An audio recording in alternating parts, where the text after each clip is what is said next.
TripleKO. What is up, everybody? We are here for another exciting episode of TripleKO, and the best part of it, it's an amazing time. The golden age of fighting games is back, and we are here with Mr. Matt McMuscles and also Mr. Maximilian Dood himself. And my God, there's just so much fighting game news. I know you guys all want to hear about Street Fighter, but there's more important stuff. We got lots of new Tekken 8, really important Tekken 8 stuff. Obviously, one of my favorite characters of all time, Brian Fury, has been announced, right? And do you guys like Brian Fury? Please tell me you guys like Brian Fury. Let me start off by doing my imitation of Brian Fury's laugh, right? Yo, that's kind of good. Max's is good too. Yeah, that's good. It's just the Ganados from Resident Evil. A little bit. Yeah. For me, Brian Fury didn't make a super big impression in Tekken 3, but I won't even say slowly, but got quickly on board. I'm like, Brian's cool. So yeah. And he looked pretty cool in this trailer as well, so I'm pretty hyped. It feels like Brian has, obviously become like a staple of the Tekken series. Maybe not in Tekken 3 directly, but like post Tekken 3 and especially in 5. Brian is now a legacy character. You can't ever get rid of him type stuff. Like it'd be getting rid of a Mishima. Sorry, Dad, or sorry, Heihachi. Yeah. He kind of reminds me of like how like every Terminator movie, Arnold Schwarzenegger somehow just magically pops up again. Yeah. That's kind of how I feel about Brian. He just magically just becomes a much more stronger cyborg type of character every time with new and enhanced stuff. Something new with him. He comes back every year with a new, hey, I got a new trick this time. but not in the Jack way where it's like it's all out there. It's like, you're clearly is different, but Brian has a different trick. Like, I don't know, throwing a Gatling gun at the cameraman. That's probably one of the best win poses Tekken 8 has so far. Yeah, I liked it a lot. I got a question. We should have like a bet where very specific Tekken tech question. But will Brian Fury's taunt jet upper be easier to do? Maybe in the modern control schemes that you were talking about last time. You think maybe like taunt jet upper when he activates instinct mode or heat mode or something might be easier to get instead of like just frame type stuff? It could be that, or it could be you have to input the taunt, but the special move button has the jet upper. Okay. But if they're making electric winds easier, they have to make it's only fair. That's exactly where I'm thinking, where it's like, yeah, some of these moves that even I heard Law players, there's a certain like stance cancel that Law gets that is really hard in Tekken 7, and it's gotten relatively easier in Tekken 8.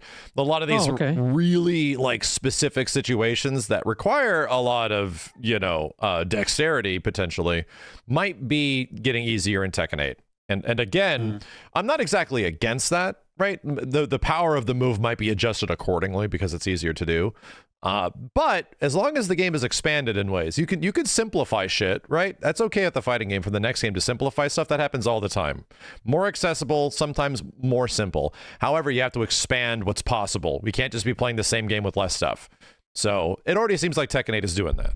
So I'm I'm cool if taunt jet upper gets easier to do. I'm cool if electrics are easier to do every once in a while, as long as we get other crazy things we've never seen before. I will say, watching this trailer though, I was kind of like waiting for him to like take out like a weird weapon, like how everyone else has been getting stuff, and maybe he doesn't need it because he's a crazy military cyborg. He did have that crazy like buff thing now. Yeah, there was something there. I don't know. But I feel like he should have a laser eye for some reason. Or something. He should have one eye is a laser eye. Like it should be something like that. Yeah, like a Kano. He kind of gives that Kano vibe off. Like throwing grenades or something. Throwing grenades. But then I think the other important thing you were mentioning, Max, is a leak for Tekken 8 has happened with the Tekken 8 beta. Yeah, so right around the same time frame, within a couple of days, there was, after the Brian trailer, some Steam archive information on the Steam database popped up, and it had like a logo and everything for the Tekken 8. I can't remember if it was a closed or open beta. I think it would have been closed at this point. So we can assume that possibly in the near future, that the Tekken 8 beta will land on the exact same day as the Mortal Kombat 1 beta, and I can't wait. This is going to be so much fun. Imagine that. Imagine that. That would be crazy. Imagine fighting games and other huge releases just colliding in the exact same time frame. Let's just have Tekken 8 launch the beta the same day as Final Fantasy 16. Seems like a good idea. That would be so sad and so tough at the same time. It's my life, bro. Aside from like just, Capcom leaks just happening out of the ether like they tend to do, it's either Steam data or Korea ratings boards. Yeah, that are just like have. Is that sometimes the phone call? Amazon. Is that the phone call one? That was the Mortal Kombat phone call one? No. That was no. That was the direct executive of the company. Yeah.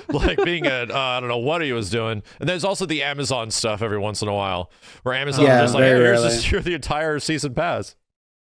But Korean's rating boards let you know games exist. Yeah. They announce games versus leaks happening about games already coming out that we know that exists. For sure. But for Tekken, it's a good did Tekken 7 have a bait? No, this is the first time, right? No, the first time, yeah, I think, Tekken's it's a good sign. Tekken 7's beta was only in the arcades pretty much. Right. Yeah. Sure. Tekken 7 was weird because like you said, it started in arcade and Tekken and our people in the arcade had it for years before we were able to play Literally it on console. years.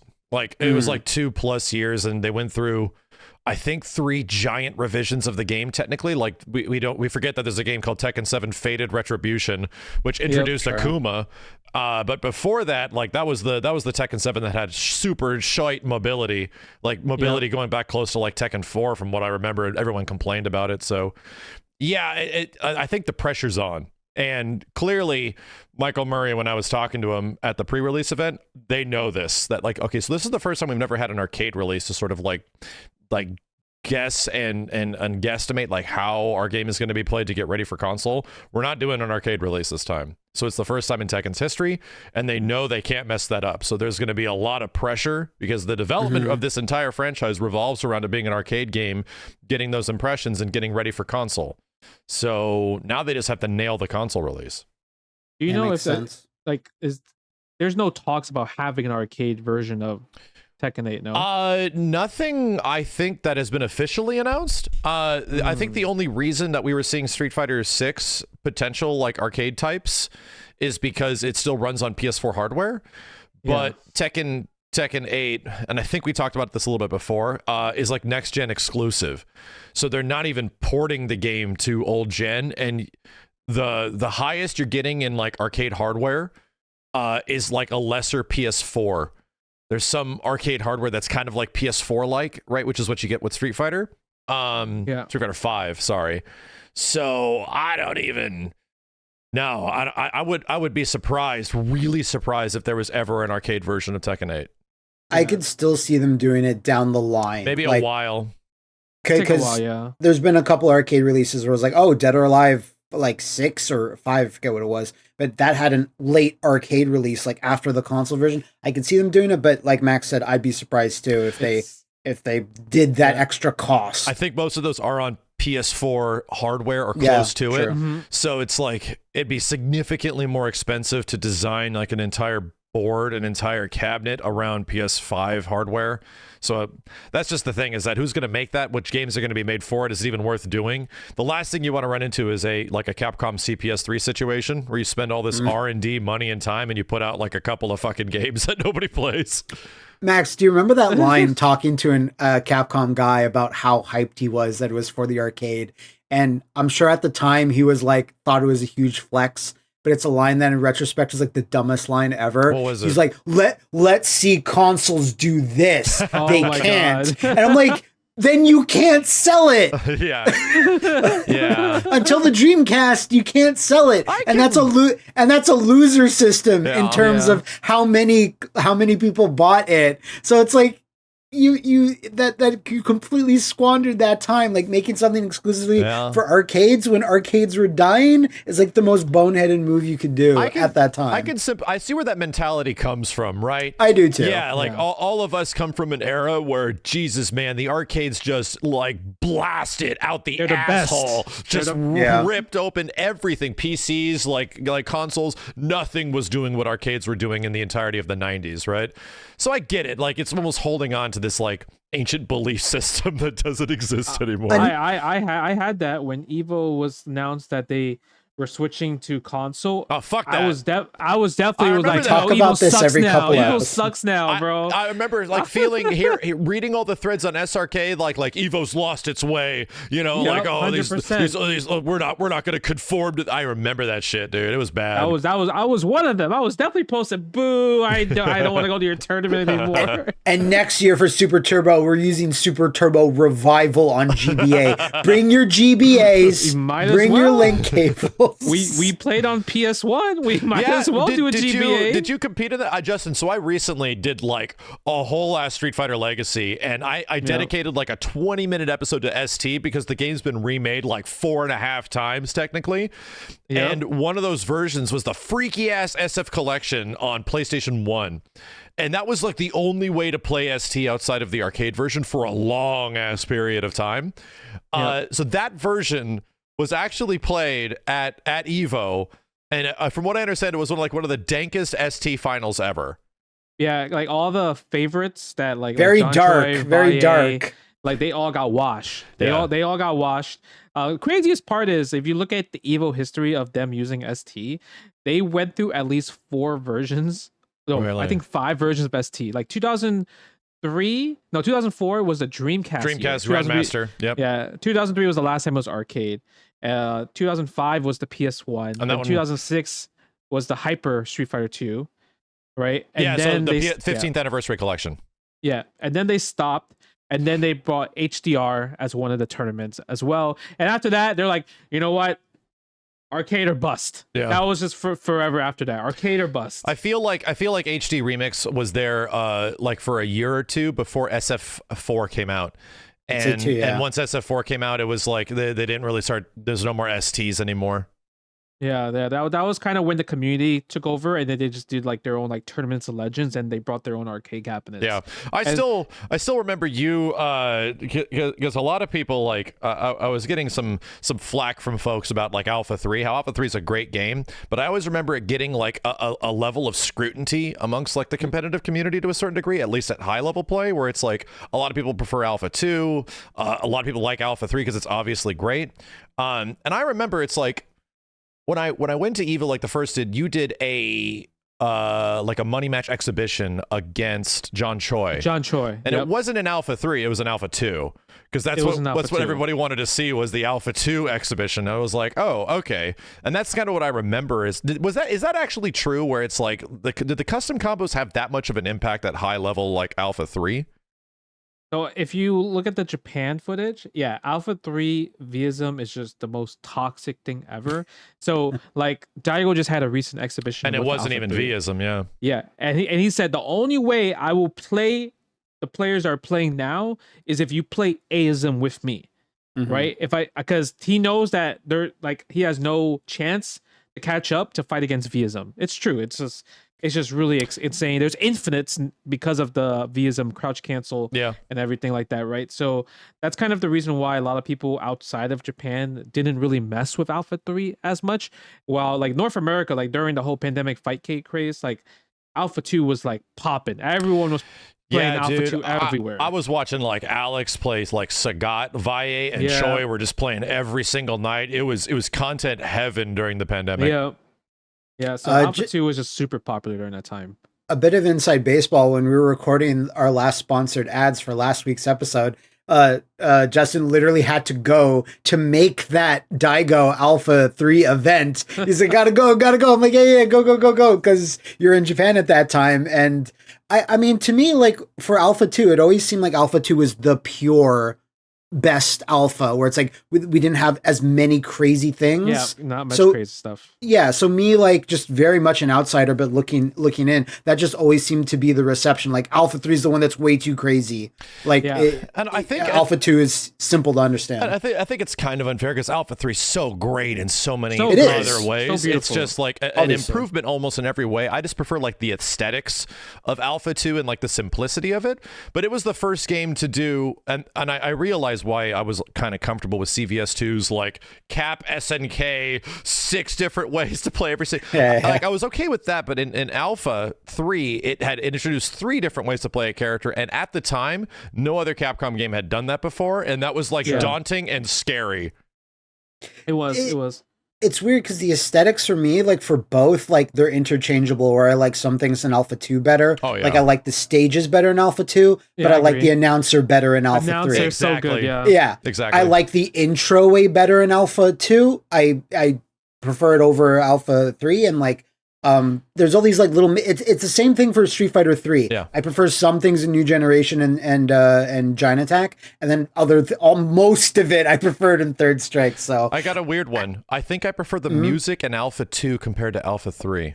I agree. Yeah, me too. 100%. Really? Okay. So it's not just me. All right. Just making sure. No. Alpha 2 got that music for sure. I was getting kind of an earful when I was trying to explain this like weird feeling about Alpha 3 to people in general, and I was getting a lot of like feedback from like the Alpha 3 community where it's like stop talking shit about our game, and I get it. It's like people have been talking mess that Alpha 2 is better than Alpha 3 for like a long time, so they've been getting an earful, and to have like someone in my position sort of like echo that sentiment where it's like, yeah, I kind of like Alpha 2 more. They're like, fuck you. Ours is good.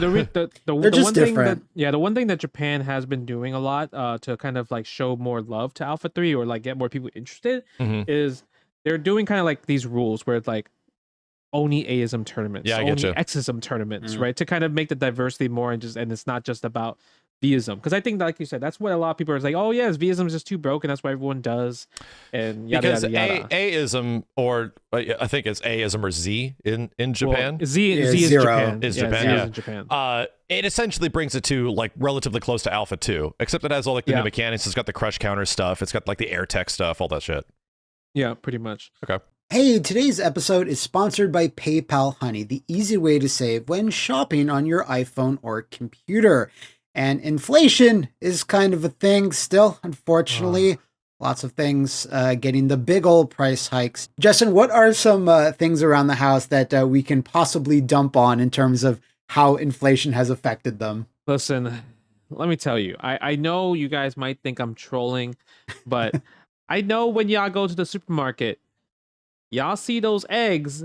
Eggs prices, them egg stocks has gone up. And my wallet has been weaker because, as a father and having Harper as a kid, she loves eggs. She wants to eat eggs for breakfast, like she wants to eat eggs for lunch at school. She wants all to 3 have meals eggs for dinner, even a midnight snack. So we use a lot of eggs in general. And because of that, every time we go to the supermarket, I'm like, man, these eggs are expensive and we have to buy organic stuff.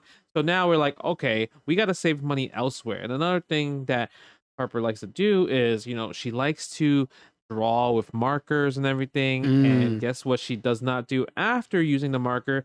Put the cap back on. And what happens after that? They dry out and they cannot be used anymore. So we had to keep buying markers, but big shout outs to Honey, because guess what? We can buy arts and crafts and find a deal for markers, papers, whatever you want for your kids. So we save money on lots of rainbow markers, different type of markers, all that type of markers. We were in there. So to distract her from her egg hunger, you got her the markers to keep her busy. That's smart. Exactly. Now she could draw eggs instead of eat eggs and waste my money on buying more eggs. Cool. Well, fortunately, Honey just doesn't work on desktop computers. It also works on your iPhone too. Just activate it on Safari on your phone and you can save on the go. If you don't already have Honey, you could be straight up missing out. And by getting it, you'll be doing yourself a solid and supporting us here at TKO. So get PayPal Honey for free at joinhoney.com/TKO. That's joinhoney.com/TKO. Hopefully using PayPal Honey can solve your egg or marker needs. Thanks again for supporting the show. And don't crack that wallet. Cool. So it's just funny to see, like, I did all the legacy of these videos to see how much they changed over time. That was my entire sidetrack. I'm sorry. No, I mean, I love talking alpha, Yeah. And the craziest part is like these games, even though they obviously won't get patches or won't get changed, but when you play them, you can always find something new, no matter how hard, no matter how old these games are. It's the same shit with like games. Same shit with Third Strike. Yep, it's very true. Do you guys remember the prototype like first name for Alpha in like game magazines? No. In EGMs and stuff, it was like the coolest name. I got excited just by the name. It said Street Fighter Legends Warriors Dreams. That's a good name. I was like, that's a cool name. That's a cool fucking name. That's a good name, yeah. And because Zero wasn't like a hip name to, like in the US yet, like comic books when they had like issue 0 wasn't like a thing yet. It was like a little bit later in the 90s, I think. So that's why like Zero was like, people might not understand that, even though I think it's pretty self-explanatory. Alpha, I'm like, Alpha's not even, that's worse. In saying like this is a prequel. Yeah. But regardless, like they should have stuck with Street Fighter Legends. I think that's a cool name because it goes into the past. You know, you couldn't keep it forever. It's distinct. It's memorable. I feel like it is what it is. I feel like that surname could be used for something else, like fighting game related from Capcom in some way, where it's like like even if you didn't want to call it Capcom All Stars, just call it Capcom Legends. You know, that's a good name if you want to get away from the All Star thing. You know. You could do a remake of Street Fighter 1, make it good, and call it Street Fighter Legends. Yep. Yeah. I'd play that easily. Yeah. With new mechanics and kind of like how it looks different, because that would be, I think that would be super and you fun. can mix isms, so you're just like Street Fighter 1 ism, and it has shitty inputs, and it doesn't work, and you have like this handicap ism. That'd be sick. You do have people in the modding community that have made their own version of Street Fighter 1. They made it more playable. You can play all these other characters, and the motions and inputs are easier to do. That will totally make sense. I don't know. I haven't seen that actually though. Like, yeah, but that it's fun. Totally makes sense. I played Sagat. And Sagat is beast. Obviously, he has to be beast, but he's pretty freaking good. If we're ever gonna have Devo, right? Right? And we've talked about this 1,000 times. And of course, we have to have Dino Rex there for Dino Justin. Rex, you know, I've never heard of this game. What is it, Matt? I've never heard of it. It has to be the final game at Evo, like last time slide. Dude, we have to have War Gods for Max. I was just about to say, speaking of Dino Rex, Combo Breaker happened, I think, since the last time we did this podcast, and one of the best top 8s that was at the event was Primal fucking Rage. Rage, yeah. Mustard and ketchup cleaning up. Oh, bro, they really came out of nowhere like, yo, we are grinding this game and we're gonna win top 2, and that's what they did. It was so sick. And and even you started playing Primal Rage after that. But if we're gonna have Devo, you have to have those games, but you have to have either main stage or side tourneys where you play Alpha 3, you play Alpha 2, but in Alpha 2 it has to be the Super Nintendo port. Oh my god. And Alpha 3 it has to be the GBA port. You can only have these ports. That's the only thing that makes sense. You have to get a link cable to fight other people. Exactly. You like, if you don't bring your link cable, don't show up to the tourney. Just don't show up. Don't show up. So it's gonna happen one year. Max can cover it via streaming. He doesn't need to be there. Exactly. He's gonna make a mint by streaming Devo. I hope your motherfuckers' GBAs are backlit. Christ's sake. You use the Super Game Boy. Oh yeah. Or the GameCube. I mean, you could the use GBA GameCube Game Boy thing. Player. Game Boy Player. Yeah. That would be pretty. Yeah, I think that would be pretty insane. It's gonna happen. It's gonna happen. I don't know how it's gonna happen, Matt. But if we pull all our money together, we can put this together. You gotta get the Vortex Gallery from Evo to do it. That's what it comes down to, right? Yeah. I feel like something else happened around this time frame. Like some other game came out. You know, I don't know, some minor Street Fighter game came out. It was like a remake of some old thing, some Street Fighter 6 game. And none of us have been playing it. We just saw that it came out. I looked at the reviews and I was like, that doesn't seem like it's for me. You know, I see all these reviews. I see like 9.5, 10s, 5 out of 5, Not 9. a 10. And I'm like, oh, this must be they must be talking about this Diablo game that also came out, yeah, right? Exactly.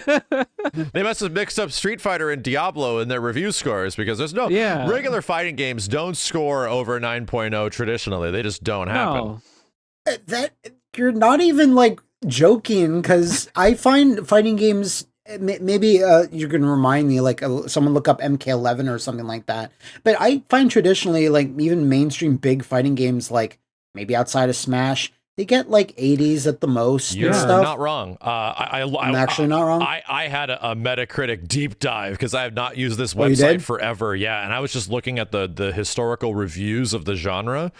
And I would have swore that the majority of MK games would have scored 90 plus, but believe it or not, every NRS game going back to MK9 gets 85 to 89. Really? Okay. So it gets somehow pretty critically received, and it feels like they're the most content-rich, insane games in the world. I don't know if it is gameplay reasons that eventually, might bring overall scores down, like direct game feel stuff of like Mortal Kombat's too stiff, like that kind of feeling. But weirdly enough, Street Fighter 6 is the only fighting game to get over a 90 average Metacritic score since Smash Brothers Ultimate. And the only other games in the past decade to do it have been Smash. Yeah. Like before that, like if you look back at game rankings, it was like Soul Calibur for the Dreamcast. Yeah, I think Tekken 3 maybe. The two highest ones I think of the entire like genre are technically Tekken 3 and Soul Calibur 1, and they fucking deserve it. Yeah. No, sure enough. But yeah, I was actually thinking in my head, it's like 92 seems like justified but high. Like that's like I'm really happy.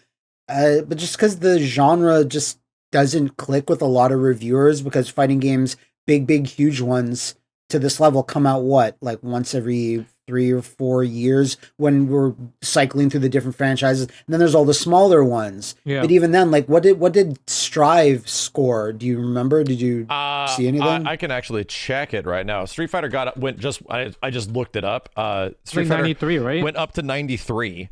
It got even higher when more reviews came in, which is rare. Guilty Gear Strive. I like Guilty Gear be like a 84. I'm gonna say it's like 79. Guilty Gear is in the mid 80s. Guilty Gear Strive. Why isn't it popping up? Let's go to games. Score 85, 87. Okay, better than I thought. Yeah.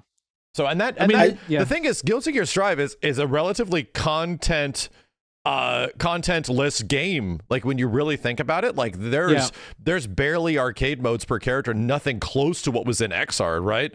And the story mode is not playable technically. So it's funny. Like even in that situation, that game's getting the majority of its reviews and positive word of mouth because of good online, great visuals, and snappy ass gameplay. Mm-hmm. Makes sense. Yeah, but also that game did help. That gameplay definitely did help a lot. Even though online really got everybody in a very positive light. Sure. But you could just make up your own combos, and it just feels good. It might not be optimal or whatever, but it still does a crap ton of damage, and it feels like you're doing the right thing. You can hit somebody in the face with a dolphin and do 30%. It's a big fucking difference. It makes you feel good. But also it's just like fighting games don't get reviewed the same way, where it's like additional characters don't get a re-review. It's only in extreme cases where Mortal Kombat rebrands itself Mortal Kombat 11 Ultimate with Aftermath. Yeah. You have to do that type of big thing. Maybe Street Fighter V Champion Edition got... I don't think it got re-reviews. They might have eventually down the line, because if you look at core Street Fighter 5, I think it reviews in like the mid 70s, so it's relatively low, which is the only thing giving it even remotely good scores was the fact that it's a Capcom game and it feels pretty good. It's got all the responsiveness and snappiness that a Capcom game should have. Yeah. But 92, I was still surprised, happily to see it. And then Resident Evil 4 remake, just a similar score, I think. Yeah, dude, it's just a few months prior. Capcom's killing it, huh? Killing it. I was telling people this. Like, I made a video about it ahead of time. I think we've re-entered the Cap God era.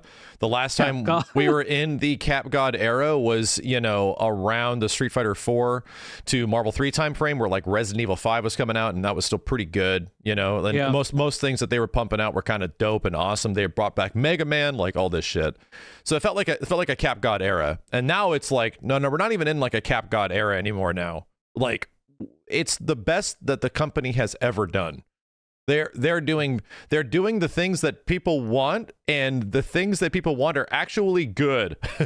While still bringing back classic franchises like Mega Man and Ghosts and Goblins. Like That all happened within the last 5 years.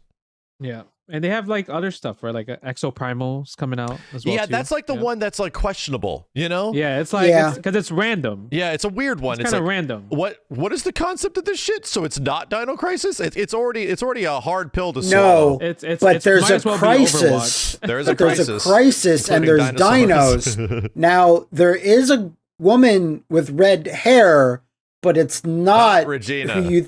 No.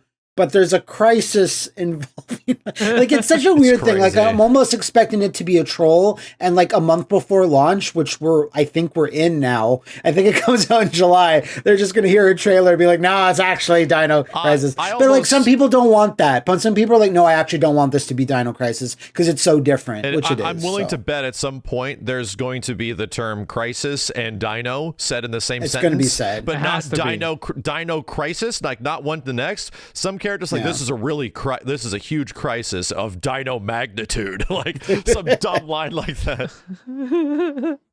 But yeah, what have you guys been focusing on playing and stuff? I think we all had. I think we've all been all over the shop. So yeah, we're 3 days in now, right, Justin? Technically, 3 days. 3 days in. 3 days of pretty much almost exclusively playing online lobbies and ranked matches for me.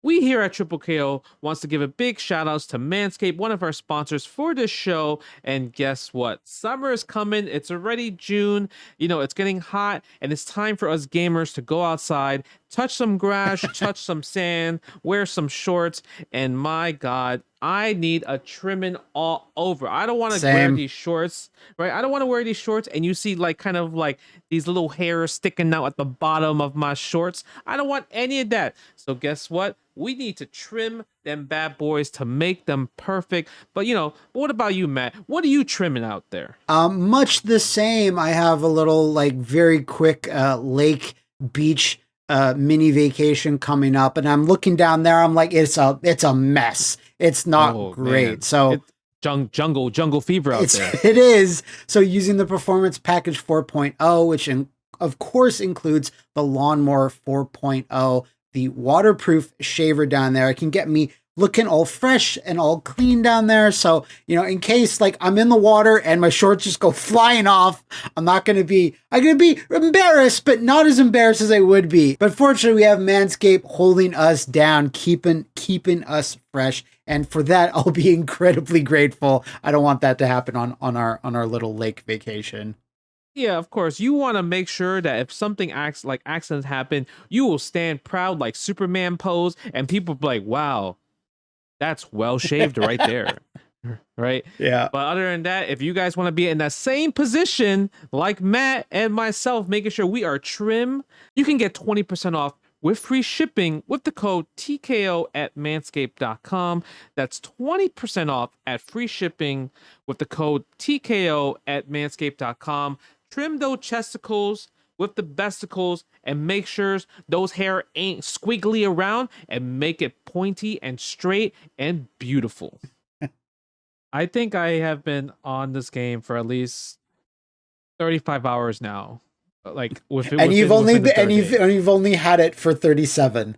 Yeah, it's just so fun. It's so good. The learning process of like learning a new fighting game, it's always the huge honeymoon phase for me, just because it's just like something brand new spanking. And the fact that you could just play whoever, whenever, all these players that like you would have to play only at like tournaments. Like I was fighting like Mike Ross.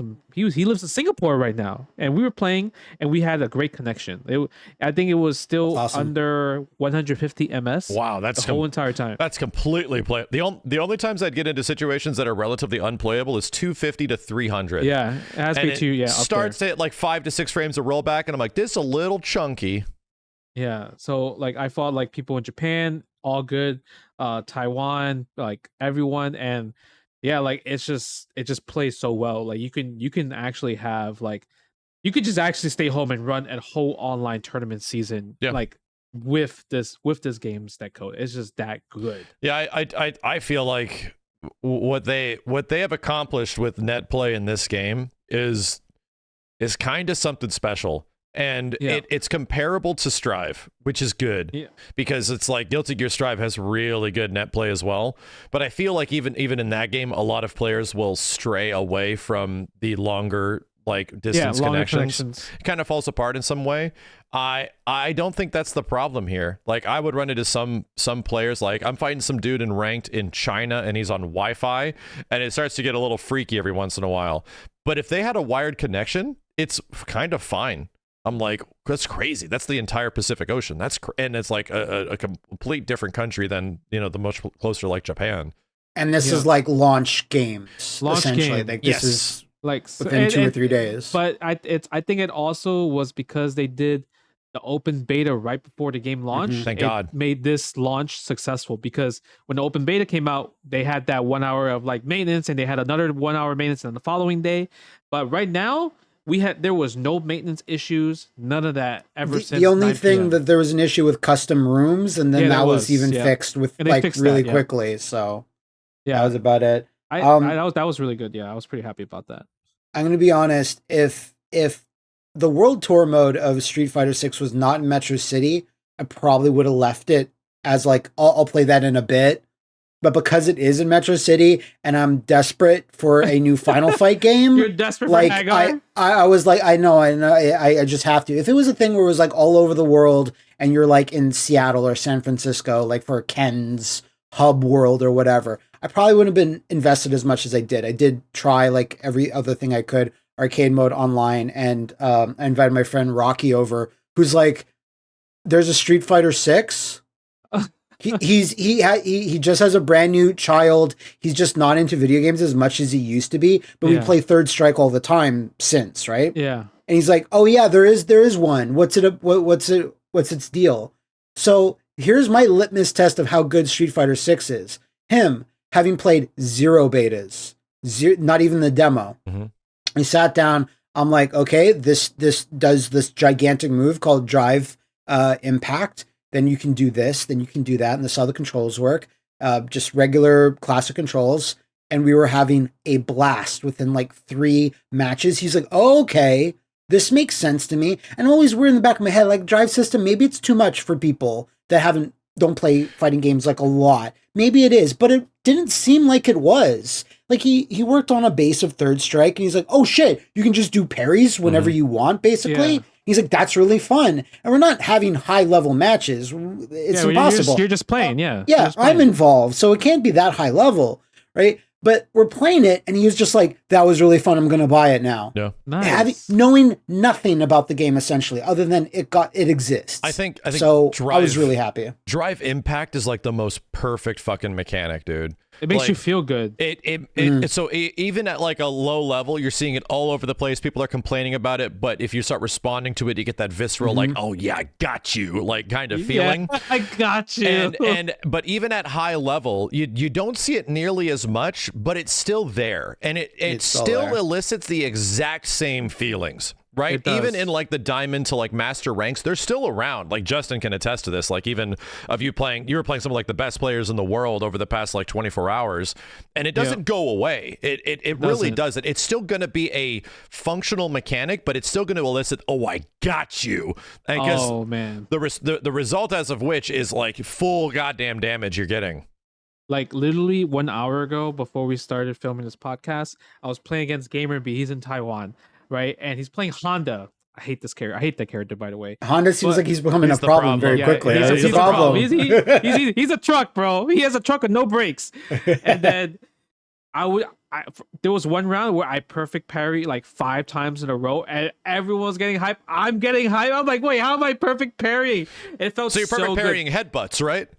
Headbutts, slams, everything, and I'm like, this feeling is amazing. Like now I just want to go in training mode later and just like practice like timings of perfect parries for like lots of situations. For perfect parries, like it feels almost like a red parry where you have to like instinctually do it, right? Where it's just like, no, I got it. No, I got it. And if you get it, you get it. If you don't, you don't, you know? Yeah, it's pretty tough, but like it's definitely satisfying because it has that same spark of like Drive Impact with like the slowdown and kind of like the whole effect and everything. So yeah, just like I haven't played World Tour mode yet. It's definitely on my list because we talked about how much amazing World Tour mode is. But man, like there's just so much fun just playing, just fighting games online right now. Just playing against everybody that also have the same love and interest as well. Go ahead, Matt. I was going to say, and it's a testament that by a lot of like margins that an 18 character cast is not massive. It's not, you expect like 24, right? Sure. So it's not a huge thing, but I have not seen, I'm just talking personally about myself. I'm not seeing one person complain that this roster, I'm sure it exists, but I've not seen someone say this roster is too small. Like I'm not having, like I want more characters. Well, you're getting them. I've just seen some, like these characters are so different and they all have their unique fun stuff that I have not seen that complaint personally, but I have to assume if some people still have an issue with only 18 fighters at launch. And if you know the game, it's not really an issue because like the depth of the characters is twice as much of what we got at Street Fighter V's launch. So it for us it's fine, but I do feel like an 18 character roster with like Akuma a year away is one of the few things that is a little like on not complete negative. Curious. It doesn't drop the score of the game, but it'll make people go like, oh, there's only that many. Oh, I'm waiting for Akuma, something like that. Yeah, I did see some of that here and there. Like, oh, I'm really interested in that. I like this, but I kind of want to wait till like Akuma or character blank. I saw a lot of Makoto. I was happy to see this. I saw a lot of people like, where's Makoto or Sakura? Well, Makoto is missing in 5. That's why. Yeah. Yeah. She could come back. I mean, a lot of people also want Dudley. They're strike characters in general. They're just super popular. They always want them to come back into a different game. Street Fighter 4 did such a great job of it.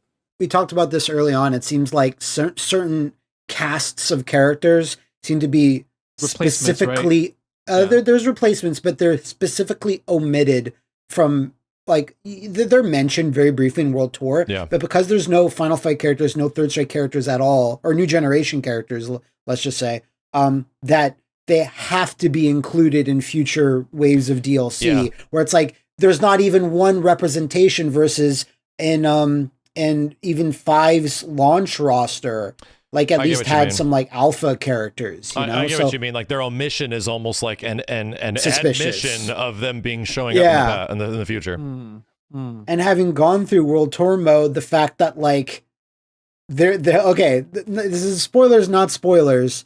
Cody, Guy, and Hagar are never seen. They are never in their own city, which is weird. Really, not even like a picture or like they're briefly mentioned. People are wearing Hagar shirts. Okay, it's the Hagar Memorial. Memorial. Fuck you for calling it Memorial, because that threw everyone off. Because it can only be a memorial if you're dead. I mean, why would you else have a statue like that? It looks like a memorial. Yeah, maybe Hagar didn't escape that dynamite from the continue screen that one time. and even on the World Tour selection screen, when you're like going to like different parts of the globe, it says Metro City. It's like its crime has been reduced by Mayor Hagar's policies, and those policies are being continued by Cody Travers. And you're like, okay, so everyone's fine, but because they're so not in it, they're gonna be in it. And that's the only other weird thing about it. I'm like, I still would have, like, if, I was a decision maker on the Street Fighter team, I would have had at least one person from either of those franchises just in there. Like, it doesn't have to be Street Fighter 5 characters, but someone, Lucia, like a weirder character or whatever. All right. That's the only real thing. So you went through this whole World Tour mode already. Yeah, I did. All right. So how long does it beat? How long is World Tour mode in terms of hours wise from like beating it and / 100%ing it? 100%ing it, I have not yet done. Okay. But the only things I have not yet done were like the long game shit. But actually beating it from start to finish, seeing the credits was like roughly something like 18 hours. That's really good. But that's a lot of wandering. That's me leveling up more than I probably needed to. Yeah. The final fight is not that hard. It's not like something insurmountable. Once you have all those items, Once you have all those items, and the items, it's like I didn't even use them for most of the time. I was like, I don't really need them. It was only like when the game starts saying, hey, super high level enemies are now like available in both open world maps, and it's going to be 2 rounds, like versus every other fight, which is, as you guys probably know, like it's just 1 round, beat up rando. But now there's like characters going around, and they're super high level, like they're 20 levels above you, and you need all your items, you need everything you have. And once I beat the game, saw the credits, I was like, okay, I still have like a dozen of these guys to do. I got that done. And some of these characters are like, they're nobodies. They're like rando made up characters that are made in the character creator. And some are like, oh, that's fun. They got that character in there somehow. Some Final Fight character. Yeah, kind of. The last thing I haven't really done is the end game long-term doesn't even give you instructions on how to do it mission. Like, I think this might even be a DLC mission that can only be completed once DLC happens. If that makes any sense. Like when more characters are added to the game. But I'm not sure yet. So the only other thing is leveling up every other fighter, which, you know, as we've talked about like a little bit on Twitter and such, you need to get your bond level, which is like your social link persona thing. Wait, say that again. My bong level? Bong level. Gotcha. So a bond level. Okay. Bond level, which is done through giving gifts, which is done through talking to them, answering their questions right, blah, blah, blah. Because they'll ask you, Ryu will be like, what do you think is good in life? And you're like, women or whatever. Women are good in life. To crush your enemies and have them driven before you. And then there's the mastery level, which is done through fighting. And just like using Cammy's mastery level, which again, a small thing is that if I were Capcom, I would have locked the second costumes behind the mastery level, which is not hard to do because it's only 20 levels versus the bond, which is 100 levels. So the bond is 100 levels. The bond is where you get the alternate costume. Yeah. Okay. So that's what I was about to ask, because there's this entire process of the costume 2s and how you unlock them. So you need to max out the character bonds for the costume. You don't have to max out the mastery gameplay stuff, like using Cammy's style, learning all of Cammy's moves. You just have to give them a ton of shit. You just have to give them a ton of shit. So thankfully people already found like ways to speed this process up, is that you have to find a way to make a lot of zenny, like money in game, which you can do by doing the side missions, Hado Pizza, throwing basketball, shit like that. And then you do have to like look for a guide for this to find out what gift is infinitely buyable. Right. Like that raises their level by 5. Everyone has an ultimate gift that is, thankfully, I was telling Justin this the other day. There's one ultimate gift which raises someone's bond level by 40 points, which is a massive thing. But there's only one of that in the game. Wow. Yeah. And the game grays that out until you find the character that wants it the most. So if you find the gift that raises their bond level up 5 points, you just have to have enough money to buy a shitload of those. You see? And then you can get the bond level up quite fast. This is why Justin bought the costume. Yeah. This is why Justin bought them. This is 100% wise. The costume. I'm like, all right, take my money, Steam. Give me these fighter coins, because whatever Matt just completely said, there's no way that's whatever the hell Matt just said. and that's the alternative to clear this up for people, is that you can just grind this out in single player on World Tour and get all these costumes and shit. You can. Or they cost approximately like about $1 each if you want to buy them on like Steam or PlayStation. It translated to fighter coins. It's 900 coins, like specifically, because there's 18 fighters. They cost 50 coins each. So, but Capcom has this is another little thing where I'm like, is that like Capcom sells the coins, the fighter coins at 250 coins for $6, and then like 1,900 coins or something. There's a middle tier too. Yeah. Doesn't matter. If you want all of them, you need like the second most expensive pack, and it's like $20. It's like 20, and that makes about sense that it's like $20. You might get some coins left over, and you can have access to all of the alt costumes, which about, technically is less than what Street Fighter V costumes cost. I think roughly. Roughly. Yeah. Do you know how much like money that like is there like available anywhere to how much DLC that Capcom made off of costumes? Because I'm pretty sure it's like a 5. Oh, on 5? 5. Okay, so On 5. I don't have direct billions numbers. of dollars. I don't have direct numbers, but I can tell you that I was told directly from someone at Capcom in the first 6 months of about 6 months of Street Fighter V, where the game was doing incredibly poorly, that the entire reason that they were able to continue development of the game was because costumes were selling at their real money premiums. Costumes were selling.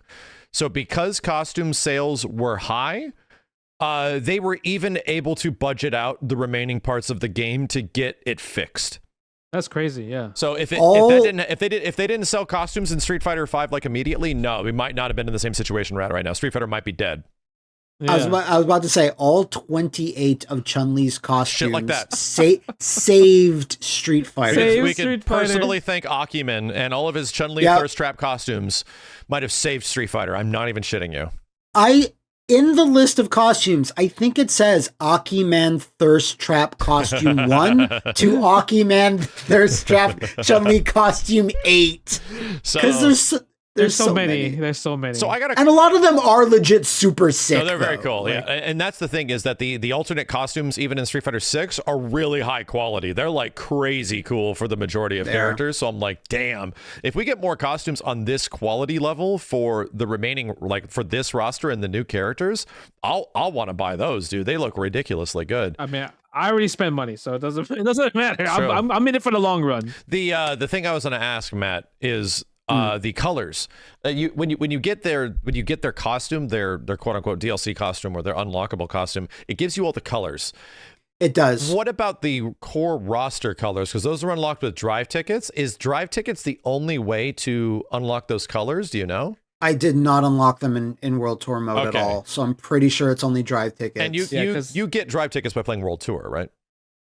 I don't actually think you do. Okay. Once I first logged into like the final version of Battle Hub, right, then I got like the pretty decent chunk of drive tickets. If you got the deluxe version of the game or whatever, it gives 7,700 drive tickets. But I think you only really get that stuff by like playing online, in which you or Justin are not going to have a problem with. So that shit is the drive tickets, I think, are entirely in daily and weekly challenges.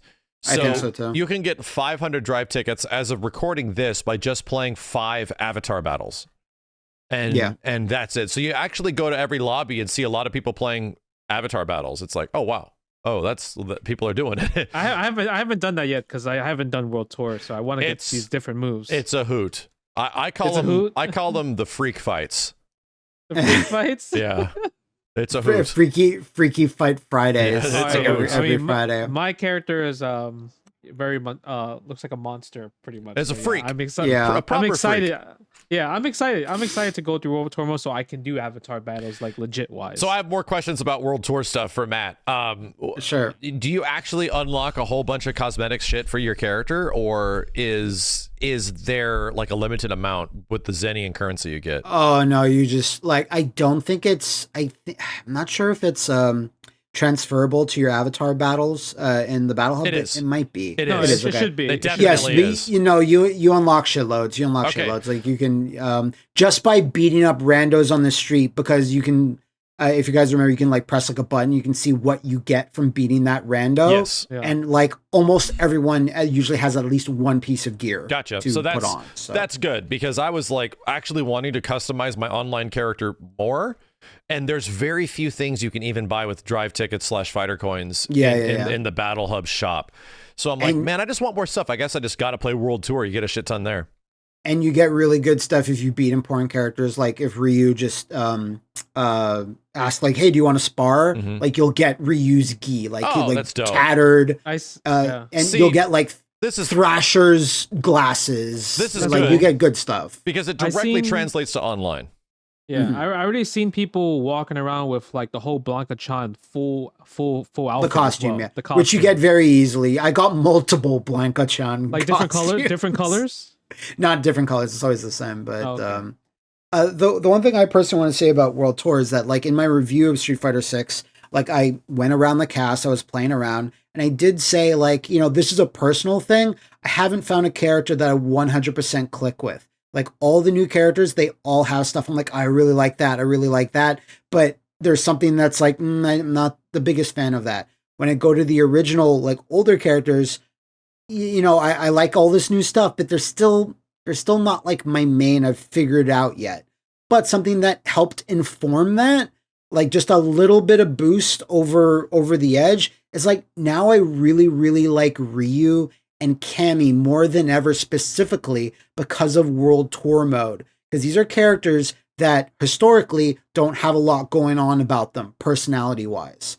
Like, Cammy has this rich history, like Killer Bee, whatever, but it's just like target, acquisition, fight. Like, she's very militaristic. And as you play World Tour and you talk to these characters, whoever the writers were at Capcom Japan or the localizers at Capcom USA did such a fantastic job with fleshing out these characters and them slowly trying to, like, make their way in the world. Like, Cammy's like, I'm trying to be more, like, not as standoffish.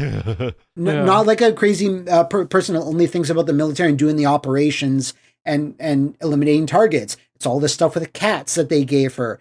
And Ryu, if you guys seen on Twitter and stuff, Ryu slowly getting better at texting and seeing him get good at it. And you see like a progression that's like so amazing that now I'm like, okay, I'm just going to play Ryu more now. You know what that is? What is that? That is 35 years of never doing anything with these nothing. Characters. Yeah. 35 and years then give us 35. Anything, bro. And then having so much of it. Like I said before, you can focus on one master during a World Tour run, or you could spread yourself around and play as more characters and be their pupil. But like I gravitated towards Ryu and I found the thing that Ryu likes the most in the world. And he was so thankful. And it was just amazing seeing this character that historically has nothing that interesting about him. Stoic man. Stoic man. And then learning all this shit about him, like this does so much for the characters, and it does so much for the new characters you're as well. Up World Tour for me. I actually want to play it so I can just see and meet all the characters and shit. That was my focus. It's like how like a old person like in our generation that like was not born with like a cell phone and now and they're like and you see them start using it and getting good at it. That's kind of what you're describing Ryu as. It's like I'm like I know I've seen that before. Old people using technology just as well as a young person. And I saw people when they first started seeing these pictures come about on social media of like, why does Ryu even have a phone? Now you can go back to Udon comics. There's a reason shown there, but the game has its own like reason and it completely makes sense. I'm not going to say what it is, but it's a tiny thing, but I'm like, okay, that makes sense or whatever. Now, what are they going to do with Akuma? I have no idea. Akuma's got to have a carrier pigeon or some shit. Something like that. Like, Jury never stops talking shit to you and sending you scams. Wait, click this link. She sends you like scams. It's amazing. Is she ever a Ugandan billionaire? It's close. It's not to that level, but it's close. But yeah, I'm so happy that like also before, like, months before when we were talking about World Tour mode, all our kind of assumptions, guesses about how it works. It's like, oh, well, Metro City is going to be your hub and all the characters' stages in Italy and stuff, they'll just become a little walkable slice of the stage. And all that came true. And it works. I was just addicted to it. I was playing it late into the night. Like I had personally like a ton of fun with it. And if you want, the game teaches you how to play. Yeah. It goes through all the systems. You don't have to do those missions. But if you do them, you always get something decent, something good to improve your character. And like, I'm still not done. And I want to get done with all the content in it now so I can just focus on playing because I still have that drive and desire to like, okay, I want to get good with Cammy now. So like that boosted my Cammy love that even more. That what you're saying is sort of like the sentiment I'm hearing from a lot of reviewers where it's like, some reviewers really love this World Tour shit, and others find it kind of like half baked and not that great, and the progression of it is also like not great. But then I hear other people that just fucking love it, right? So I think like if you're semi or casually interested in Street Fighter in any way, seeing these characters and developing their relationships is really cool looking, right? It's a really cool addition that Street Fighter's never had. But a lot of the extra stuff that you have to do through World Tour, like the constant battling, and I found myself running around from point A to point B, even in the first hour where I got to like Marissa. I had to do that shit a ton, bro. I was like, all right, run over here, then I'm gonna run over there, and run over here. And that's why they put that slow-mo pressure time in there to slow down the world. Yeah. So you can just walk thing. And like, listen, I did that lots of times too. Fortunately, there is also like a subsystem where if you get high enough level, enemies just start shaking when they see you, and they freeze up. Thank God. Because you're so over level that they're like, I'm not going to be able to beat you. Okay. But they still have characters, because you do need to grind sometimes. You need to grind out a character's style. You still need to fight these battles.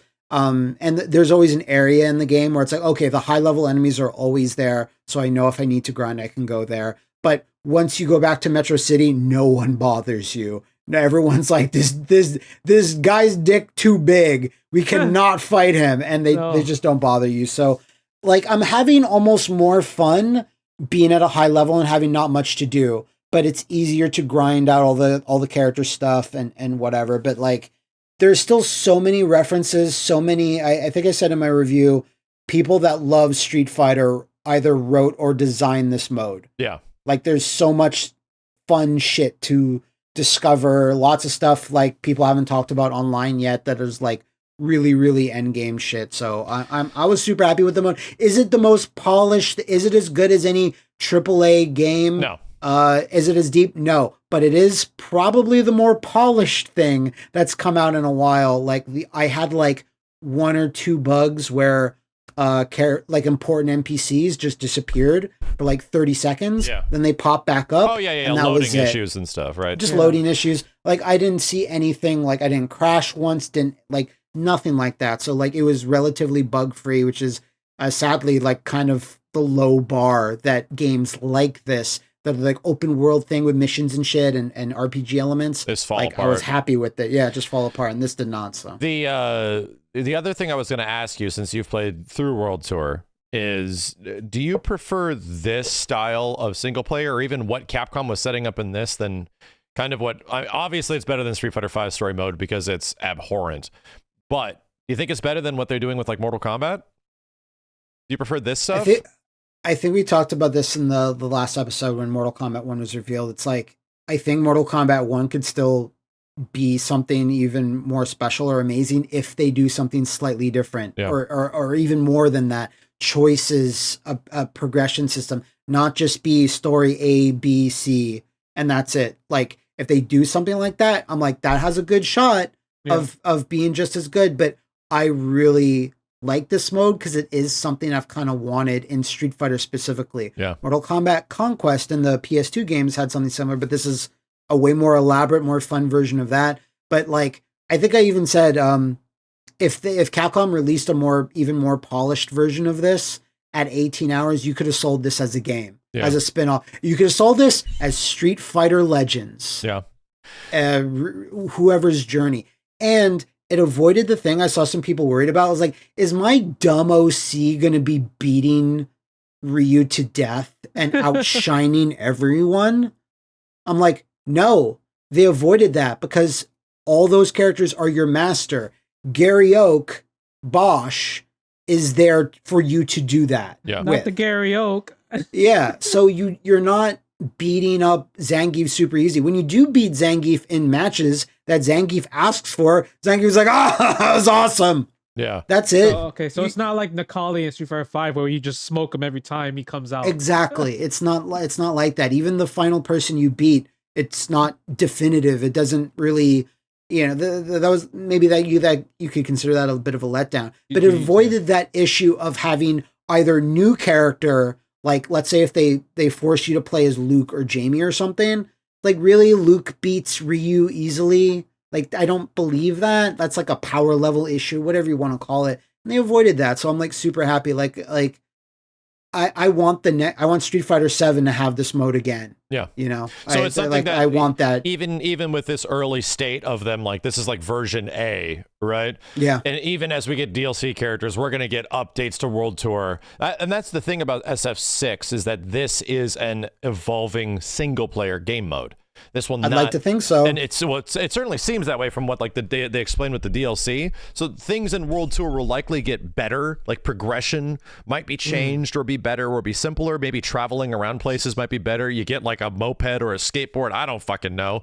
But like things like that could be added over time to World Tour, which is ultimately why that DLC might be taking so long. Where by the time that does make sense. By the time Rashid comes out, there might be a big update to World Tour and how it works. And obviously, you go to some place to meet Rashid, or he's integrated into Metro City or whatnot. Yeah, because there's only 2 masters in the other playable section, Naishal, but everyone else is in Metro City. So you could either add another hub, like way into the future, or just add Rashid into one of them. Then they're going to add, and you have to learn from them. They're going to have their own quest. Like all the masters also have like a specific character building quest. They're like, hey, Ken is like, hey, can you do this for me? Can you really help me out? And not all of them are. Hey, Ken's just like, hey man, I need some help. I need some money. Help me out, baby. So everyone gets that, and you have to give Rashid or Ed or especially Aki, right? You have to give them that stuff too. So yeah, it will be an evolving mode, like it has to be. And I'm like really like I'm excited to learn more about them because it's so condensed and in depth learning about these characters versus like I don't know Street Fighter 4. Abel doesn't have a memory.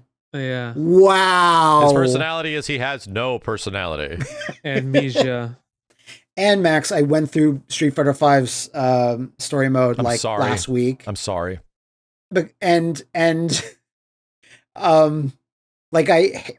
hatred, like I'm glad to get my hatred renewed for it again. Like I had forgotten. My question so is, how much did you enjoy Street Fighter Avengers? Street Fighter Avengers. That's all it is. But the Avengers aren't losers where they have to keep going back to the bad guy base to try again. We gotta try again. We gotta insert more coins. Karen Tanzuki Estate is no shit like the Avengers campus, and they just meet up there and talk about shit, and then other stuff. And like Chun-Li and Guile aren't even giving the orders. It's Karen. Yeah, I love Karen, but like that seems weird. Yeah, when did Karen become Tony Stark? Someone made the comment. She got the money though. I guess so. That's true. Someone made the comment, how come you had to go get Laura, but then Laura never appears again? Yeah, you pretty much go to get Laura, and she says, like, fuck off, governor, and then you leave, and it's like, oh, well, that was pointless. We just have to get Sean get tossed around by his sister. Laura literally says like, oh, okay, now we've all settled and figured this out. Let me help you. Never shows up. Then they bring Birdie with them. Yeah.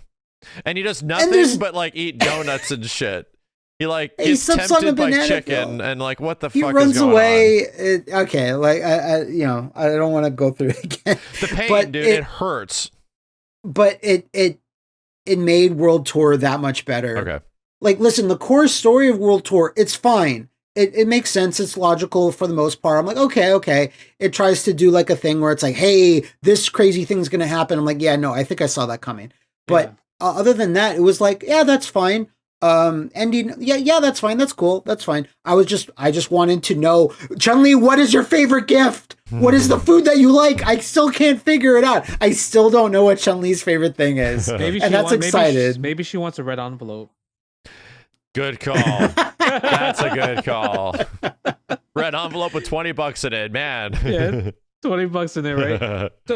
So we talked about so much how amazing Street Fighter 6 is. Do you have any like things where it's like, I wish this was better? I'm not a fan of. Yes, as a streamer, the privacy protection and the filtering options are almost non-existent online. Like you can't even. I don't even know if there's like limitations to people making names of characters and stuff, but there's some like gross shit out there of what character names are, and you can't turn off the chat window. So I have to be super careful running into like lobbies and stuff, because I'll just get hunted down by scum of the earth, and all of a sudden it's like, Jesus, okay, well I'm leaving this shit. Yeah, that makes sense, because like if you do rank match and you stay in training mode, it's like you don't really see all that stuff that you see in Battle Hub, right? Like Battle Hub, you, like you said, the chat's there, you can't turn it off. I think another one that's pretty annoying is that like I learned how to do custom game rooms, send games invites. Okay. I could just send invite to anybody, and then they will just automatically accept it. Sick. Right. So like they have, I don't know if there's a way to kind of turn it off, but you'll always get, if you're not in a match, you'll just get that notification pop up. Oh, I see what you mean. So you mean the notification appearing in the top left, you can't like disable that from happening? Like it distracts you? Not the, like it doesn't show up in the matches at all. Like so I know it does. I know they did that in like Street Fighter 5. But it's just more of just like, if I know your gamer tag, I can just spam invites, you know, until you finally block me, I guess. Gotcha. You can blacklist somebody. Yeah, I've heard about this. Yeah, but that's just unfortunate. I would say my only issue is that when I was doing the rank mode, trying to get to like master rank, I only fought probably 5 people, like the same 5 people the whole entire. I saw you talking about this. So I was running into the same thing in Diamond Rank, where I was only getting a certain pool of people, and then I realized that for whatever rank I was in at that time, I was in like top 900 players on the planet. Yeah. So I don't even know if it is a case of the matchmaking being bad. I don't know. More that there's just not that many people for you to even fight with. Like it just hasn't filled up yet. Like you have to kind of wait. So I asked people, and I asked like, okay, if you guys, you know how in the beginning you could choose, are you a beginner, intermediate, advanced, or whatever? So I chose the pro one, I guess, the advanced one. And then I said, for people that chose beginner, intermediate, and intermediate, are you guys waiting like I am right now, or are you getting your matches instant? And then most of the people replied they're getting their matches instant. Yeah. Yeah. Because if we have like 60,000 people playing on Steam, because that was like one of the nights, the number really was 60,000 people, really high. I'm like, there's no way like 40,000, 30,000 are playing World Tour mode or something. Like they might be playing online. But I think that is what it's boiling down to, is that you're like master and you get certain stars in master rank as well, right? Yeah. So they want to put you in, and there's like 4 ranks to every diamond, 4 ranks to master or something like that. So they want to get you people around your rank and not anybody else. And the problem is that there's only a few people that are actually even fucking playing at that rank. There's that, but the other issue is they'll matchmaking will match me up with people in doing their placement matches. Yes. Well, so that's normal, right? Because that person that did their placement matches, and I learned this too, they go into advanced or the one right below it, which is like platinum or diamond. And if they're doing crazy good, like first match is kind of like random, like who you're going to get.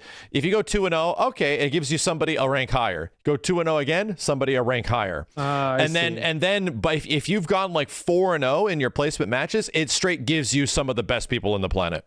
And it's like, okay, let's see how good you actually fucking are. And usually if you win like 4 straight, or if you win like a decent chunk, you're getting into diamond. It's gonna it's 6 games. 6 games out of 10 you get diamond automatically. Yeah, automatically. So it doesn't even matter. And like I'm like, that's kind of fair, right? Because even when I did that, I was getting the perfect amount of like 2 games for every 1 loss, which is like kind of what they want. They want you to be 50%. They want you to win 1, lose 1, win 1, lose 1, win 1, lose 1. That's like the perfect scale for matchmaking online. And I was hitting in a similar way that. So I can see that's what they're going for, right? Obviously, the best players in the world are going to do much better, right? And just fucking blast through master rank like you have, Justin, you son of a bitch. But it took me a while. It did not take you a while. You got it on like 36 hours. It was 8 hours of just grinding with Manon. 8 hours, and people are taking days to get there, man. Like if I combine, I was on 2 different accounts, but I'm only at like 21,000 total points, and you know I've put like 20 hours into ranked. It feels like, so I'm like, Jesus, I really have to stick with one character if I want to try to get to master. Yeah. But that's the thing, is that even in that echelon, I was already in like top 1,000 in the whole world, and this game has sold how many millions of copies? Like top 1,000 players isn't 1% of a million, dude. It's like 1% of 1%. So there's not that many people that actually represent high level fighting games. Like, and this is the ultimate. Who's not playing this shit? Everybody's playing this shit. Everybody's playing and that's how few people are actually populating the higher ranks. It's not that many. So this just makes me realize, like, ultimately, like, content creation wise, this is why I never tried to appeal to the top 1% of the 1%. I'll make it for the rest of the 99.9% of people that play Street Fighter, because there are just way more of them. Oh man, but overall, it's still been a blast. Like, besides like those issues, or maybe there's just too many. Also, there's just too many menu options. Yeah, the menus are a little. It's a lot. It's a lot, dude. When you're in training and you press that button, you're just like, what? Yeah. I think the only way you can possibly solve this is you have one main menu and you have to have a sub menu, like dummy options, or just all the dummy options, and open up another window. Because the fact that they have it separated on like 7 pages of stuff, like it's a lot to parse and go through. I still queue ranked for my first ranked game. I thought I said everything correctly, and I got Marissa in modern mode. I was like, God fucking damn it. Too. You gotta set it. I have to set it. I did. Me too. I did it, man.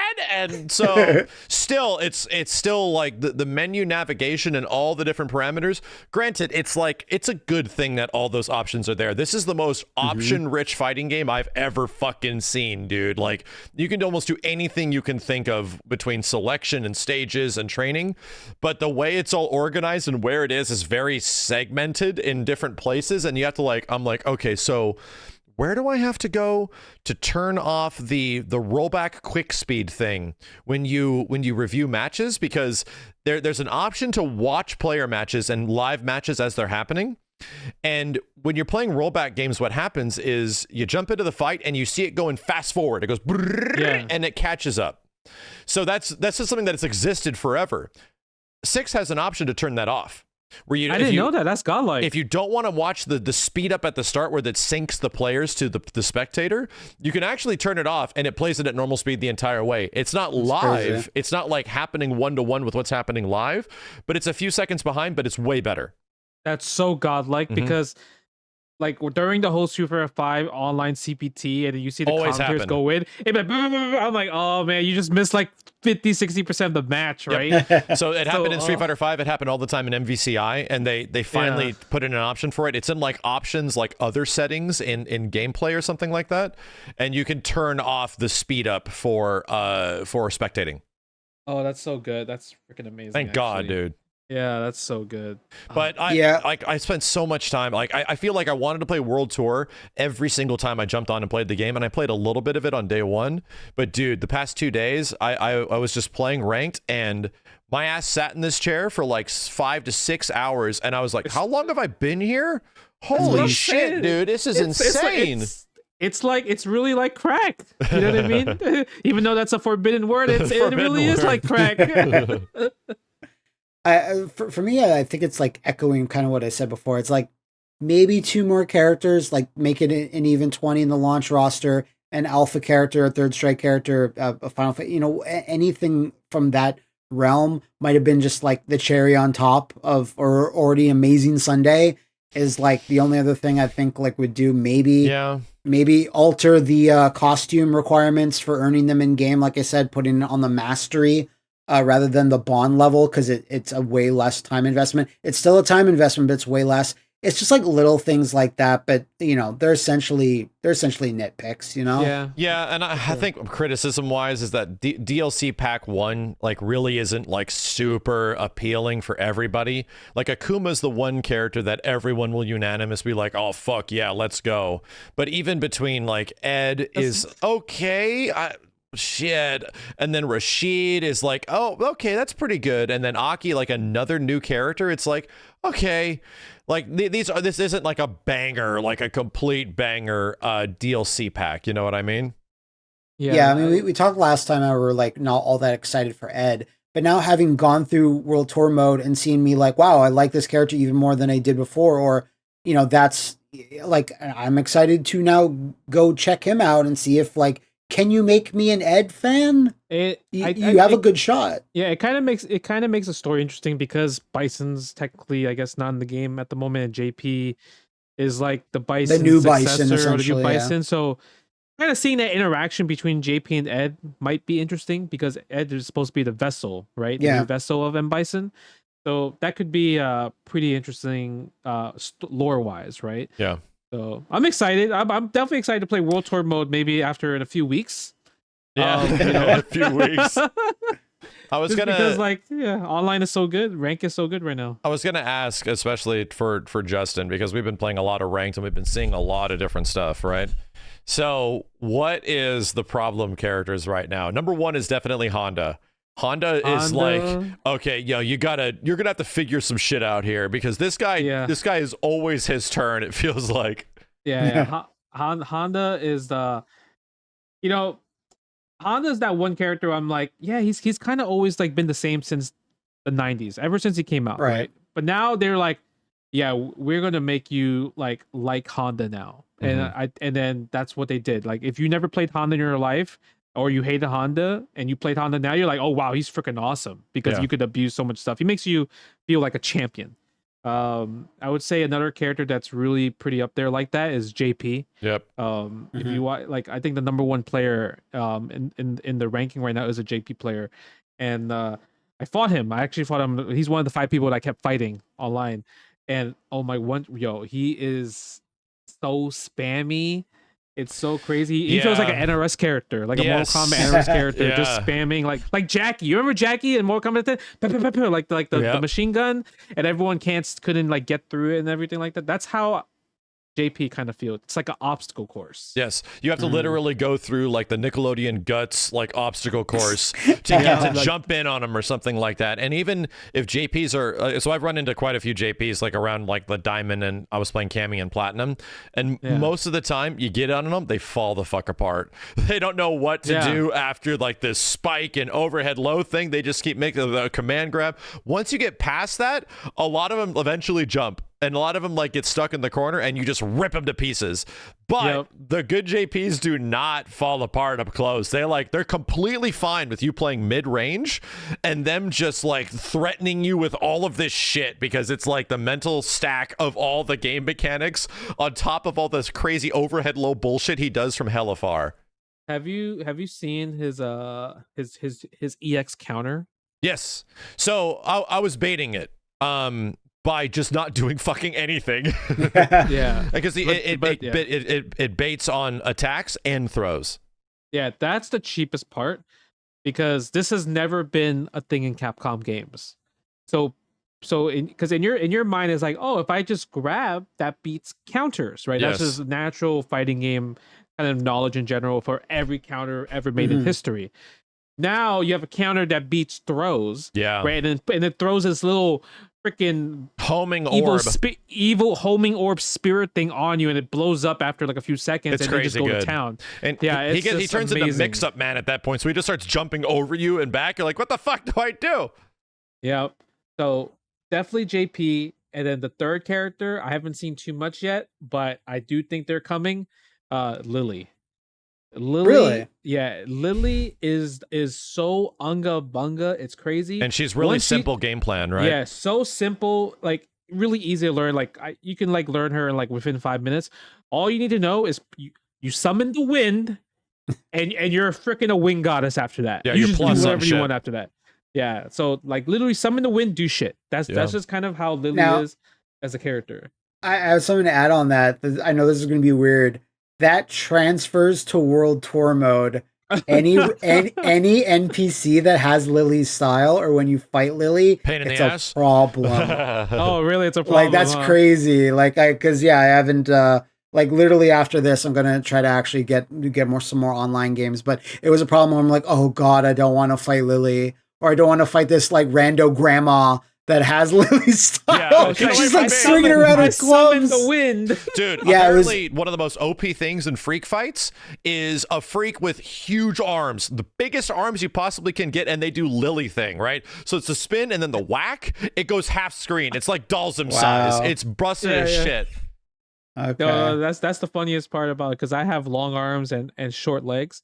So I like my character's like his swing is like he's doing Dawson pokes without having Dawson pokes at that point, right? So that's kind of like the beauty and funny thing about it, because it's like it's obviously meant to be for fun, and you just kind of like look at this jank, right? Like it's like Rainbow Edition at that point, right? They actually added Rainbow Edition into Street Fighter 6. That's what it comes down to.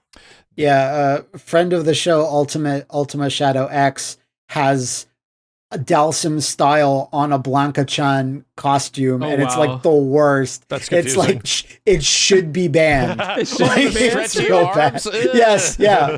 It's not great. It should be banned. So how are we feeling about just like generally going into like the next couple of weeks and stuff? Like it seems like even when you guys are done or like want to take a break from rank, you'll be going to World Tour mode. Yeah. I'm going to be doing the reverse, where I'm going to be going online or like playing some friends and stuff. So like I'm excited about that, because there's still so much for me to learn, and like for you guys, it's lore to learn. So it'll be interesting. I do want to spend some time in World Tour. I know Justin has been like grinding out Manon for like the entirety of the time right now. Manon's your girl now, dude. Messing people up. Messing people up. I'm actually surprised on how much I love her. She's a grappler. I know, it's crazy. Like this is a new year for me. Traitor.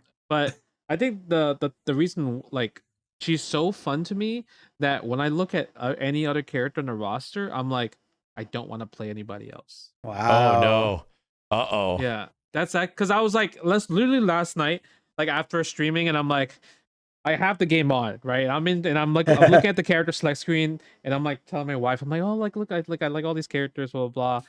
But I'm like, Manon's so fun, but like I should pick a secondary, and I'm going through it, and I'm like, I don't want to. There's no other character I'm interested in picking a secondary, and that's how much I really like the character. You can make your secondary Manon again. Just have Manon and then a pocket Manon. I could make an Avatar Manon. You could for Avatar. Yeah, and that'd be super easy. I've been also trying to like really get out of my comfort zone too, because I played Ken religiously in the previous betas and was always getting better and having a lot of fun with him, and I haven't touched him at all in the final release. I dedicated the first like 2 days to Marissa, and she's just a really fun character. I don't think she's going to be incredibly cool and like super accessible at a high level, because she has some very glaring weaknesses, but her trade-off is that she is the highest damaging character in the game by like a lot. And what you get punishment-wise with her is fucking bonkers. So she is the true scrub killer of the game. If people are being very like risky with their approach, like anything at like a mid to low level, Marissa feels like the most impossible OP shit ever. However, makes sense. She does not have that many opportunities that like lead to damage. She only has so much that she can really do that gets to damage in some ways. And once you know those things, the options start to get very limited. You can kind of like start spacing out Superman Punch. You can start getting ready for this stuff that goes into grab. Like there's only so much she can really do. But when, goddamn, dude, it's like some straight dopamine like spike when you get, they whiff DP, it's on, motherfucker. You hold the back punch? Yeah, charge back punch, this back punch. I landed a drive impact. Let's go, bitch. You're 75%. Like it is genuinely like amazing. So I'm probably just gonna keep playing her off and on. So yeah, how do you feel about Cammy from going from the highest damage to the lowest damage? And that's what I did last night. Yeah, so I switched to Cammy last night because I wanted the polar opposite. I'm like, so Cammy is literally opposite Marissa. And she's one of the fastest characters in the game, but she does like no damage, man. But she's got really good grounded movement, which Marissa does not have. She's got really good close range as well, which makes her very fun. So I find myself like enjoying Cammy in the opposite ways, where I've been playing this slow lumbering character that it's like, man, so it's hard to like approach people and shit. And I need to engage. Like Marissa has to engage. That's like her thing. In Cammy, I just sit back and wait for people to fuck up. I just like sit back and like get people like nervous about you approaching with spin knuckle, and I'm like, oh, this is actually kind of enjoyable. The problem is Cammy's combos are fucking hard. Like the actual good Cammy combos she has so many of them in so many different like routes, and she's genuinely super interesting. But she's not an easy character, and she has always been an easy character in previous Street Fighter games. She's like one of the most easiest characters to use. They flipped her on her head. Now she's actually like kind of hard to use. Nice. Yeah, because I was training with Cammy because I started to like her even more than normal, which was a high amount. Yeah. So when I saw like everything that she was able to do, it was like all this shit looks super awesome and flashy, but just like you said, I was like, it's weird. This is complicated and a little bit weird, but like it looks so awesome. And I think Justin can attest to this. Like you've probably run into more like Marissas and Manons than Cammy in ranked, right? No. So really, it's crazy because Marissa is a very popular character online. Yeah. Manon, I only fought one throughout the whole 30 hours. Okay. Just one. But the most popular character that I fought in like Diamond rank at the moment is either JP or Ryu. Classic Ryu. But not a lot of Cammy, right? Like Cammy is kind of hard to find. I haven't fought one Cammy yet. Okay. Well, holy shit. That was me for Blanca for a very long time, and I finally got a Blanca last night that I fought a few times. Nice. So I was the same thing for me where it's like, I ran into like one or two Cammys in like 100 games, and I'm like, that's crazy because it's fucking Cammy, bro. Yeah, I ran into super popular character. You run into more Jury than Cammy, which is nuts to me, and I think that's just a testament that like, no, they went kind of ham on Cammy and redesigned her in many ways, and now she's not as accessible as a character, with just like raw damage and shit. 'Cause she used to be like nimble and high damaging. She just didn't have a fireball, right? So it's an interesting take, right? And I'm enjoying her. I'm actually looking forward to going back for day 2 and optimizing some shit because she can get good damage. It's specific. You got to really know the routes. Yeah, I think that's kind of the current issue. People are just kind of like, oh, she doesn't hit as hard as XYZ character. I don't want to play her anymore. She feels like a lesser Kimberly, and I can admit that because I played Kim in a beta. She feels like Kimberly without a DP, but Kimberly gets way more options because she has decent damage too. Yeah, so that makes sense. The one character I didn't see at all, Dawson. No, not one, not a single one, and that's not even that surprising. Right? Dalsum doesn't really, I don't know if he's a rushdown character like he was in 5, but not a single one in ranked.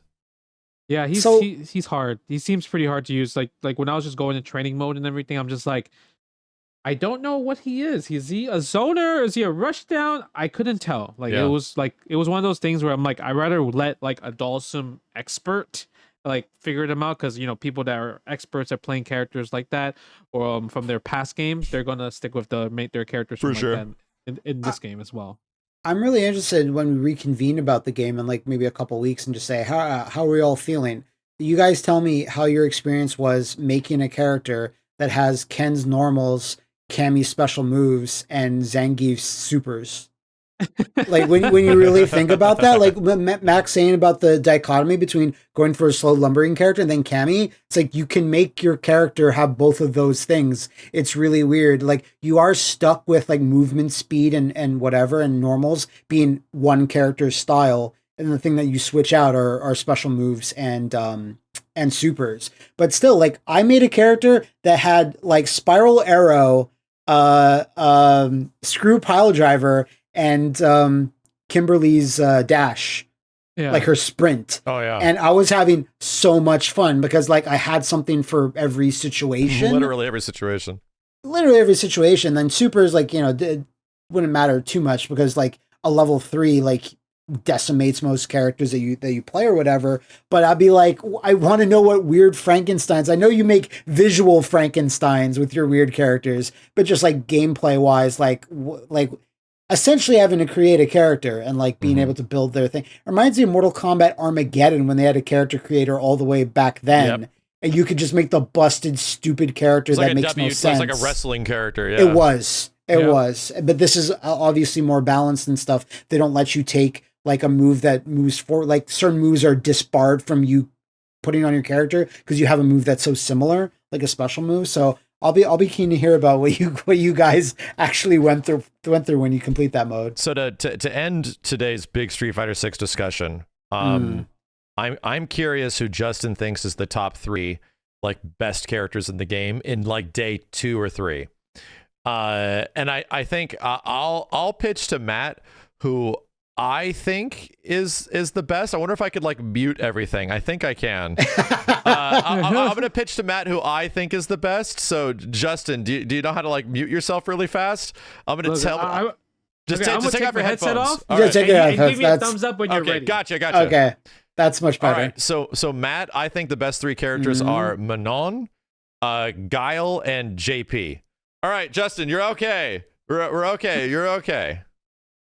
Okay, now let's hear who Justin thinks is the best characters in the game.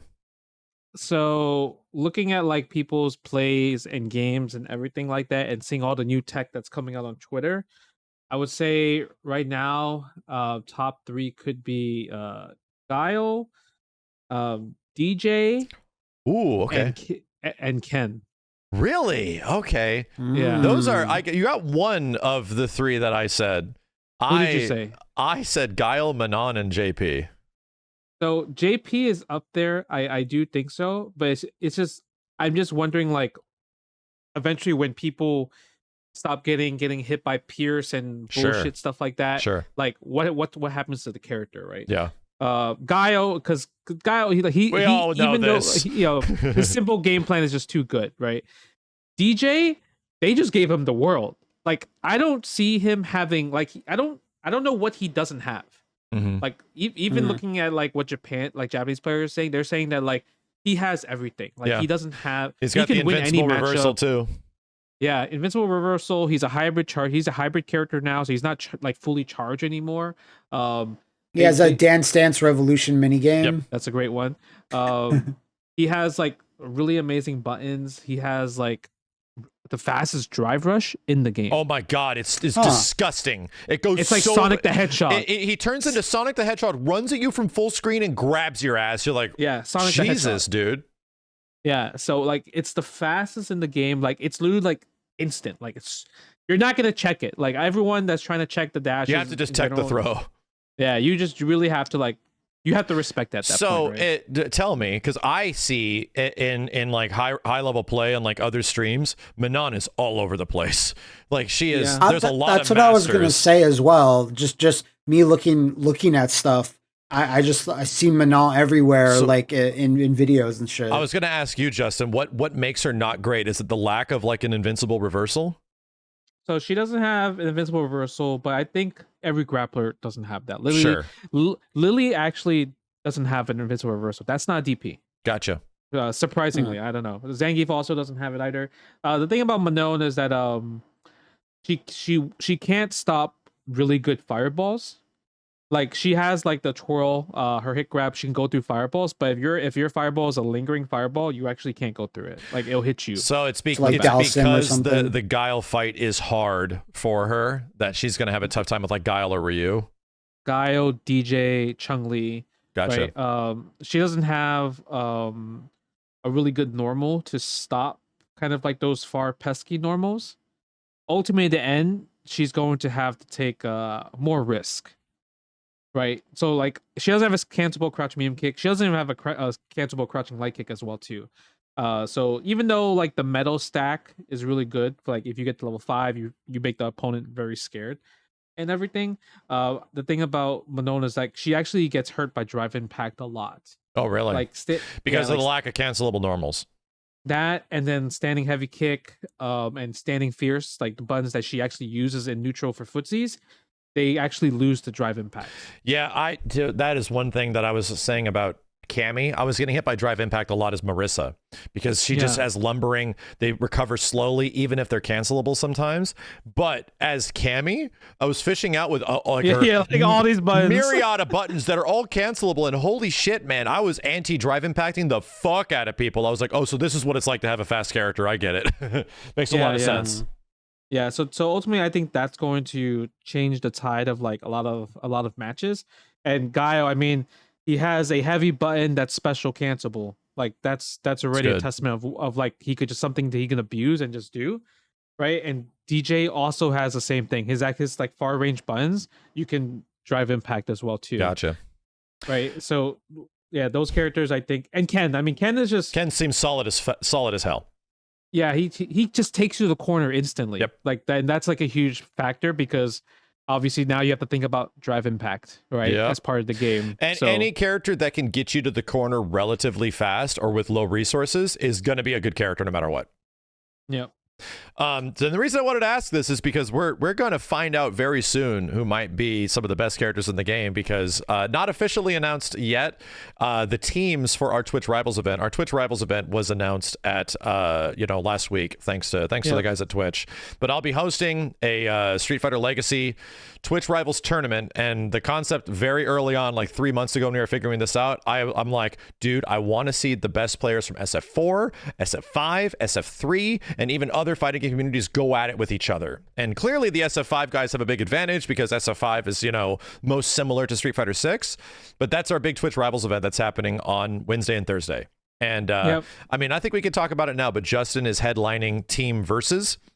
Nice. And, Justin might Team Dino Rex. Justin might have not have scooped up some people that aren't exactly Team Versus players. So, I respect it. Justin's got a very powerful team. And we also have representatives of like other competitive fighting games. Like there's like Team Other right now that has Sonic Fox is leading like Team Other. So there's going to be quite a few very interesting things, and it's going to be a team tournament similar to the Co-op Cup. So I can't wait. We're going to have myself, James Chen, Ultra David, and Mike Ross on commentary for the entire thing, and we'll be swapping off the entire time. So it should be a good old time as you guys fight for like 50 grand. It should be a lot of fun. Awesome. And I think the crazy part is that like everyone also just gets money in the process. Like even if you win or lose, you get like a portion of that 50 grand exactly to the team. So either way, it's gonna be literally a grand old time because everyone's gonna get a prize no matter what, compared to like other tournaments where you just like you get nothing. Yes, right? and that's great. That's the point of the Twitch Rivals event. Even when we did one for the Capcom Fighting Collection, right? Is that there's supposed to be a good time. Everyone gets compensated in some way, and we just get to see the game played at pretty much like the highest level with the most well-named competition. It sucks we weren't able to get Japanese players. I was really pushing for that ahead of time, but we just did not know how good all the net play was going to hold up at release. Oh, it would have worked. And here's the thing: it would have been fine. Unfortunately, it would have been totally fine. But still, it's going to be a stacked as hell team tournament, and we'll be back to report of what the hell happened there the next time we have a podcast. Yep.